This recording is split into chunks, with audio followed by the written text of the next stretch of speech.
Chapter 2, Mr. Aegis. Mr. Aegis was a white mouse who lived across the farm and beyond, in a house that was part of a brick wall. The wall lined the basement of what had once been a large farmhouse. The farmhouse itself had burned down so many years ago that nobody could remember what it looked like, nor who had lived there. The basement remained, a great square hole in the ground, and in its crumbling walls protected from the wind and snow, numerous small creatures lived. In summer, there were snakes, dangerous to Mrs. Frisbee, but there was no need to worry about them in the winter. Just the same, it was a long, hard journey, and could be risky unless she was extremely cautious. It was so far, in fact, that Mrs. Frisbee would not ordinarily have set out so late in the day, for fear that the dark would catch her before she got back. But Timothy obviously could not wait until the next day, so only 5 minutes after she announced that she must go, she was gone.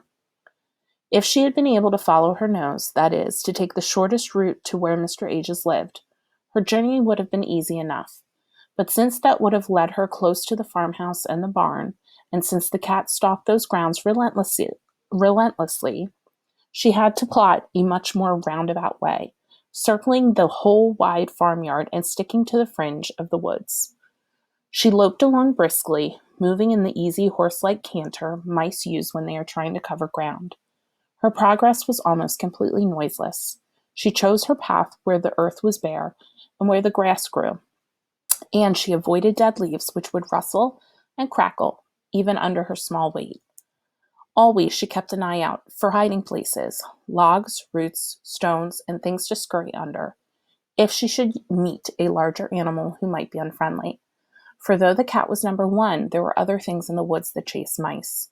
And as she did all of this, she worried about Timothy and hoped Mr. Aegis would know something that would help him. It was more than 2 hours later that she saw she was getting close to the brick wall where he lived.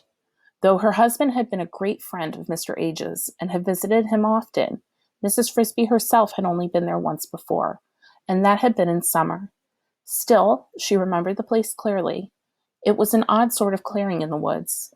Long ago, when the old house had been lived in before it had been burned, there must have been a wide lawn around it.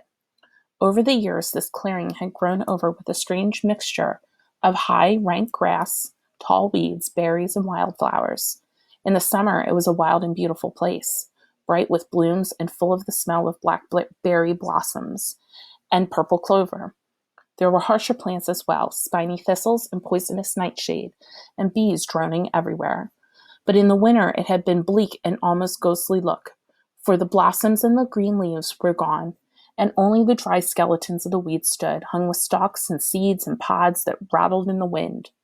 It was from these seeds and others, and from the flowers and roots beneath them, that Mr. Aegis made the draughts and powders that could sometimes save the sick from dying. The time she had been there before, that was for Timothy too, when he was only a baby scarcely bigger than a marble. He had wandered while playing with the other children a little bit away from them, and had been bitten or stung by something poisonous. They did not know what. When the others found him, he lay curled in a ball, paralyzed and scarcely able to breathe. That time her husband, Mr. Frisbee, had been alive, and between them, taking turns, they had managed to carry Timothy to Mr. Aegis's house. It was a sad and frightening journey, and when they arrived, they had been afraid he might already be dead. Mr. Aegis looked at him, examined his tongue, felt his pulse, and found a small red lump near his neck. "Spider," he said. "Not a black widow, but bad enough." He had forced a few drops of milky liquid into Timothy's mouth and held him upright so that it could trickle down his throat, for Timothy could not swallow. In a few minutes, his small muscles had unlocked, and he was able to move his arms and legs. "He'll be all right," said Mr. Aegis, "but weak for a few hours." The trip back home had been a happy one, and the other children were wide-eyed with the joy to see Timothy alive. Yet Mrs. Frisbee thought that this had been the beginning of his frailness. From that time on, he tended to stumble a little when he walked, especially when he was tired. He never grew as big or vigorous as his brother Martin, but he thought a great deal more, and in that he resembled his father. Now she reached Mr. Aegis' house, a hole in the brick wall, where one end of the heavy floor beam had once rested. It was about 2 feet below the top of the wall, and one reached it It was about 2 feet below the top of the wall, and one reached it by climbing down a sort of rough stairway of broken brick ends. She knocked on his door, made of a piece of a shingle. Oh, let him be in, please, she thought, but he was not. There was no answer, so she sat down to wait on the narrow ledge of brick in front of his door. Half an hour passed, the sun sinking lower in the west all the time, before she heard a slight scratching noise up above. And there he came, carrying a cloth sack bulging with some kind of lumpy material. His fur was a soft gray white, and so glossy he seemed to almost glow. Mrs. Frisbee had heard that Mr. Aegis was not truly a white mouse. That is, he had not been born with white fur, but it had turned white from old age. Whether this was so or not, she did not know. Certainly he seemed very old and very wise, yet he walked nimbly enough. "Oh, Mr. Aegis, I'm so glad you've come," she said. "I don't suppose you remember me, Mrs. Frisbee?" "Of course I remember you, and I was sad to hear about poor Mr. Frisbee. How is your young son, Timothy, was it? It's him I've come to see you. It's about him I've come to see you. He's taken terribly sick." "Has he? I was afraid he might turn out to be not as strong as the others. I hope you might be able to help him." "That may be. Come in, please, so I can put down this sack." Mr. Aegis' house, somewhat larger than a shoebox, but about the same shape, resembled the house of a hermit. It was bare of furniture except for a bit of bedding in one corner, a stool made of a piece of brick, another piece of brick worn smooth from the use as a pestle on which he ground out his medicines. Along one entire wall, arranged neatly in small piles, stood the raw materials he had collected: roots, seeds, dried leaves, pods, strips of bark, and shriveled mushrooms. To this row he now added the contents of his sack. It held a number of small plants, all of them the same kind, with stringy roots and dark, veined green leaves that looked like mint. "Pipisiwa," said Mr. Aegis.